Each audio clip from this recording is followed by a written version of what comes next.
अशोक भाऊ, आप ही से शुरू करूंगा आज। भाऊ थोड़ा बताइए अंदर चल क्या रहा है, क्योंकि ये हमारे पैनल में जितने भी लोग हैं देखिए वो तो अपनी अपनी बात करेंगे। आप बताएंगे अंदर खबर क्या है। क्या वाकई बीजेपी में जाने वाले थे अजीत पवार और इसीलिए पवार साहब ने इस्तीफा दे दिया है, और क्या वो संभावनाएं खत्म हो गई हैं? नहीं, संभावनाएं तो हमेशा बनी रहती है, संभावना कभी खत्म नहीं होती। लेकिन ये बात जरूर है कि शरद पवार जी को ये लगा कि पार्टी पे पकड़ थोड़ी कमजोर होती दिखाई दे रही है।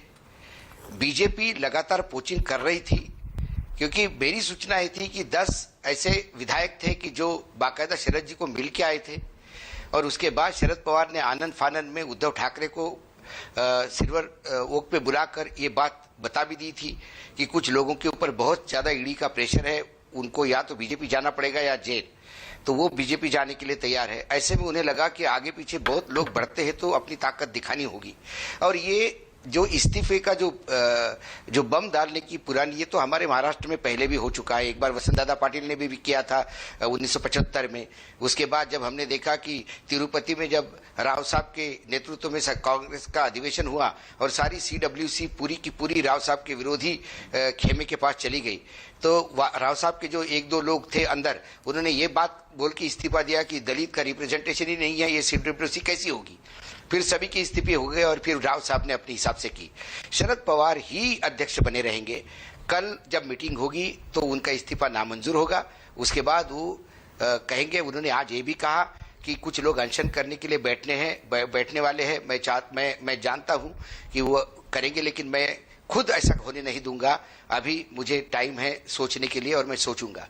इसका मतलब उन्होंने एक इस्तीफा देके कम से कम उन लोगों को बताया जो छोड़ के जाने वाले थे या जाना चाहते थे किसी अन्य कारण से, वो बात को समझ ले कि शरद पवार आज भी पार्टी के सर्वासर्वा है और वो पूरी पार्टी पे कंट्रोल करते हैं।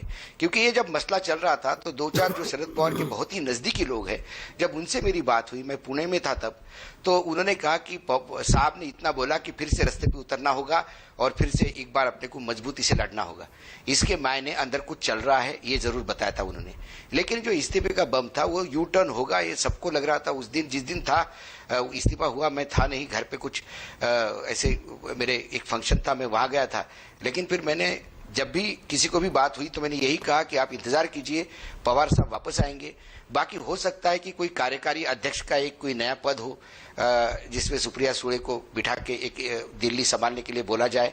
लेकिन अजीत पवार के बारे में जो लगातार सामना लिख रहा है, जो आपने जिक्र किया आपके ओपनिंग रिमार्क्स में, तो बीच में शरद पवार के एक प्रेस कॉन्फ्रेंस में शरद पवार ने खुद कहा कि भाई संजय राउत हमसे भी ज्यादा जानते हैं हमारे बारे में, क्योंकि वो पत्रकार भी है, तो हम क्या बोले, आप उन्हीं को पूछिए। वो एक व्यंग था। तो कहीं ना कहीं अजीत पवार और संजय राउत इनकी पटती नहीं है और ये लगातार उनके खिलाफ फ्रंट खोले हैं।